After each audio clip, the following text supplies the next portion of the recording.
Аман келді достың қоянханасы. Так, балам келіп экскурсия жасап көрсетіп жатыр. Қоян көжекті қаш, аяғын көтеріп тұр. Балпақ құсап аяғын көтеріп тұрды, алдыңғы аяғын. Қайсы? Кетіп қалды. Анау кәдімгі сурок сияқты көтеріп тұра ма аяғын? Сонысы қызық бұл, ерекше. Жалғыз өзі айтады. Бүйтіп қап түсіріп алып жаңа айтатын кісі емес, мен ана балпақпен гибрид жасадым деп сенетін кісілер болады ғой. Ой, сенеді кісілер қоянменен енді өткенде өзінің комментарийінде жазылып тұрғандай. Қоянменен кроликті шағылыстырдық, көже қалдық деп отырды ғой. Құдайдан күшті емес қой адам, қанша жерден генетик болса да. Орыстардан мен естіген жоқпын олай. Орыстарда да бар өйтіп айтатындар. Олай айтатындар орыстарда да болады. Олар мен келгенше бар ғой. Іннің ішіндегі топырақты шығарып, қош жасап. Іннің аузын бітіп сан ба не? Мұндай қалыпсан ба іннің аузын? Жоқ, анау емес ендеген әні.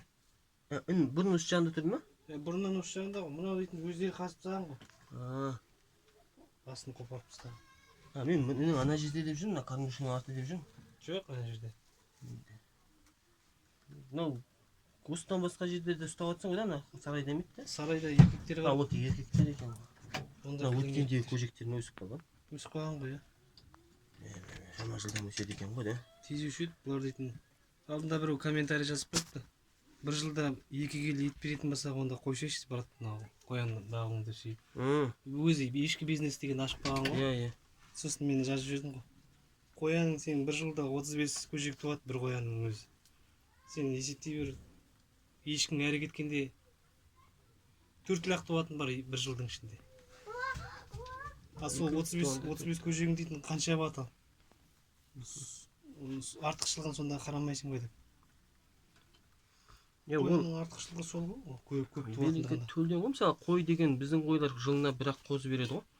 Бірақ саны нормально көп болса жаман ақтайды ғой өзін-өзі. Ана ішіне жем болмаған соң лақтырып тастайды екен ғой. Сұрап тұрғандарысы ғой. Мынау ең үлкен қоян ғой. Сөйткізіп мен кіргенде уже ананы қаңғырлатады. Салшайшы деген сияқты. Ақылды болып тұр ғой, кәдімгі дейді. Қулықтар болып тұр ғой. Су бітіп қалады, жем бітіп қалады. Сол кезде қаңғырлатып лақтырады кәдімгі бар ғой. Бетіңе лақтырады кәдімгі ананы ашқан кезде кейде. Неғып жүрсің әкелмей деп. Жасы мен ютубты қарап болып енді шыққан шығып. Жемшөбін салайын деп шыққаным ғой. Олар сұрап тұр ғой. Нағыз мына қарындар тоқ болса бар ғой, ішіне кіріп кетіп бөтен кісіге көрінбейді. Мынау қарындар ашпаған соң шығып тұрған еді. Шығып тұрмын. Мынау бұлар кросс болып есептелетін болады ғой жерде. Анау жүреді ме? Еркек пе мынау құлағым айшып жүрген? Мынау ма? Жоқ, аналық қой. Аналық та ананың қасына күйлеп отқан текенің қылығын салып жүр. Ішіндегі ең үлкені, жасы үлкені осы, мына жерде жүргеннің ішінде. Сол просто ана кішкене аздап атаман болып жүр. Талайды бұл. Көздері қауып қызылдары болатын еді ғой бұтындары. Бар ғой, мына жерде мына ақ көжектері қып-қызыл. Кейбір қояндардың көздері жаман. Шатыс қой, великанға шатыс па бірдеме, әр жағында түп атасы великанға шатыс. Великан деген бөлек порода да ғой? Бөлек порода, мыналар, сұрлар, фландырдың шатыстары. Ана ақшы? Қай ақ? Ақ сол великандар да? Великанға шатыстар ғой.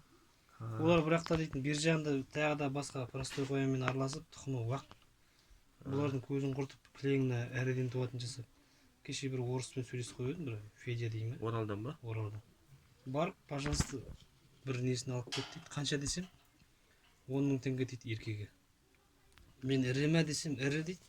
Енді бүгін WhatsApp-пен жібер деп сөйлегем, суретін жібер, сосын көрейін, болса алып кетемін. 10 мың болса 10 мың бола берсін. Зато мыналарға шағылыстырсам, аналарды бөлек шығарамды. Кілең ірісін қалдырамды, уақыттардың бәрін көзін шөйем, кілең ірі қалдырып. Сен мынада сойып жүрген қояндарыңда қоңырдай, қоңыр сияқты қояндар сойып жүрсің ғой да? Сойып жүрген қояндар ма? Қоңырдан сәл кішілеулер ғой. Мыналарды мен әлі ірілерді сойып, нағыз ірілерін сойып көрген жоқпын. Мынандай батын бар, сойып жүрген қояндар, табысындай. Мынау жердегілер дейтін, одан да нәңдір ғой, анадан да нәң. Мен мына қашықта отырған соң кішкентайлар болып көрініп тұр ма? Жерге түсшеш балам.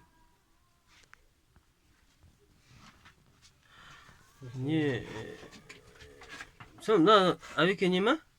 Mesela қоянына ұрғашыларын қалдырасың ғой сен тұқымдық аналық деп етіп та Иә. көбінде. Еркектерін сосын қалай бөлесің? Еркектердің дейтін мына анау қақпақ жабылып қалады ғой. Иә. Жерге тамақ салғанда бәрі шығады, қақпағын Иә. жауып тастаймын. Содан кейін елеп шетін ұстап алып қараймын. Екі бұтының арасын жаңағы саусақпен бүйткізіп бассаң, теріс айналып шығады бүйткізіп. Сосын Сол кезде еркек ұрғашысы ажыратылады.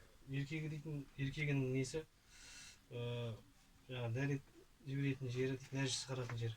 Түкше болып шығады. Енді аналықтікі түкше болмайды, кішкене былай не болып шығады. Сосын оларды қалай өсіресің? Бөлек бағасың ба? Бөлек неде тұр ғой. Етке де. Қораның ішінде клетка бар, клеткаға салып қоямын. Оларды сол күзге дейін асырап, күзде етке жіберемін. Әуесі сөйтіп не істемесең. Былтыр күзде сойып алдым ғой бірнеше. Әйтпесе ол ерте жынысты, ол ерте желетін бұлар. Ол 5 айлығында қайтадан өзінің мамаларына артылып кетеді, сосын. Иә, соны айтып жатқаным ғой. Ол уже болмайды. Уже ол ингредиент болып кетеді ғой. Басқа несін басқа қанда қояндар алып келдім, еркек қоян. Алып келдің ба? Мен соны болашақта алып келгім келеді, осы сүрткенде Оралға барып келсем, еркек қоян алып келемін, сол жіберемін осылайша. Аяқтары қысқа болғанмен даланың қояндарына мынау қоңырларын көп кішкентай емес сияқты ғой, шамалас қой. Даланың қояндарын шамалас қой. Даланың қоянынан ет көп шығады ғой бірақта. Қаншайғаларым шығатынын мен білмеймін даланың қояндарының. Үлкендерден 4-еу, 3-жарым 4-еу солай шығады. Мынадан да шығады, сонда 3 келі ет шығады мыналардан. Шыға ма? Мыналар қазір просто көжектеп тұрғасын кішкене жүдеп кетті ғой. Егер көжекте бағанағы шағылысуға қоспай мынау аналықтарды өзін қоятын болса, өздігінен семіргенде бар ғой. 3-4 килограмм ет шығады кәдімгідей. Су бар. Суын мұнан өзі шебет непелді. Ана непелдемен астынан жалап шебереді ғой. Жалағанда ағады қойсын. Оны білетсің да, көжектерін қалай үйретесің? Өзі үйрене ола ма? Өздері аналарынан ілесіп артынан ішіп жатқанын көреді де, содан үйреніп алады. Бұлар дейтін қоянның бір несі тіміскіленіп жүретін мақұлық қой. Мына шошайтып тұрғанның бәрін тіміскілеп тұмсығымен түртіп қарайды, сол кезде еріксіз тап болады ғой сол суды. Білмейді деген қоянның өзі сол тіміскілеп тауып алып соны суды ішеді. Методым научного тыка деп адамдарды үйренеді ғой. Кішкентай сәби мысалға кез келген нәрсені қолымен түртіп қарап, бетіне басып қарап, аузына тістеп қарайды. Сол сияқты қояндар да тіміскіленеді. Әйтеуір бір ақиқатқа жетеді сосын тіміскілеп. Сосын не ма, бұларда не бар ма андай? Ішінде не бар ма? Иерархия бола ма? Мен атаман деген сияқты. Ішінде ең үлкені бар, сол дейтін барлығын жеңеді. Әлім жеті сала ма? Кейде мысалға дейтін басқа недегі ұрғашы қояндар байқаусызда кетіп қалады ғой, клеткаға апарып қойғанда ұрғашы қояндар. Соларды мен мына ұрғашы екен деп мында келіп салса, сол ұрғашыны талап өтіп тастайды. Өлтіріп тастайды? Иә, 2 рет сөйткізіп 2 қоянды көжекті өлтіріп тастапты. Бөтен көжектерді сыйыстырмайды. Ана жоғарыдағы аналықты дейтін жалғыз өзі қойып тұрған себебі сол. Ана аналықты сыйыстырмайды. Мынаған әлі жетеді. Мынаның өзі алғашында мыналардың барлығын жеңді. Талап қоймағасын бөлек қойып қойған, енді қазір салса, мыналар өсіп артты өзінің аналарына көрмейді қазір сыйыстырып. Опан-топан барды. Мыналар қазір өздері үйреніп алды. Бірін-біріне. Енді дейтін сол. Көбейтейін десең, ылғида көжектерін сатып алып кетеді. Мұны қоянда әлі көбеймей жатыр. 60-70 қоян болу керек, негізінде нормальный средний. Сен бір алып келгенде 5 қоян алып келдің ғой да басында?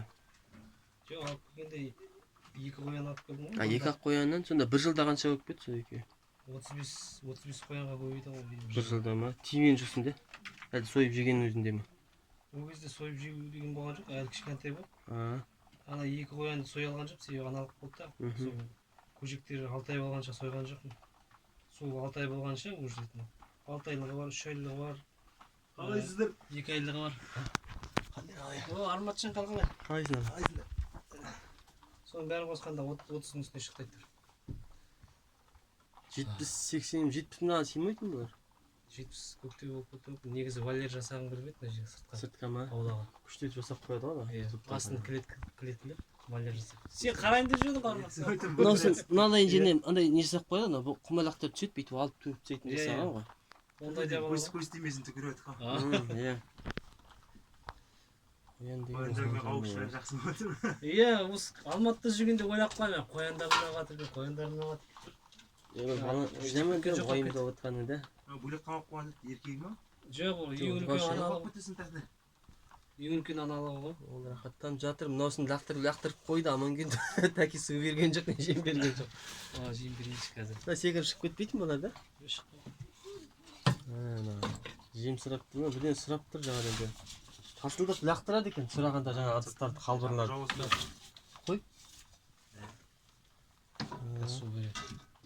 Ташыдай тұр. Бұрын Армат сенде болды ма осы қоян? Жоқ, мен екі қоян ба, 3-4 қоян ба әкеп қораға жіберіп, айналды өзі қоян, өз моторын біле бірдеңе істеген. Ол жабайы болып кетеді, ұстатпайды. Қоқ тұт қораң ішінде, әр жерін тез. Олай ұстасаң ол не болып кетеді, қораның тасталған шығарады. Жақсы. Жақсы ақпарат болып қалды енді жоқ жерден. Тоқтады.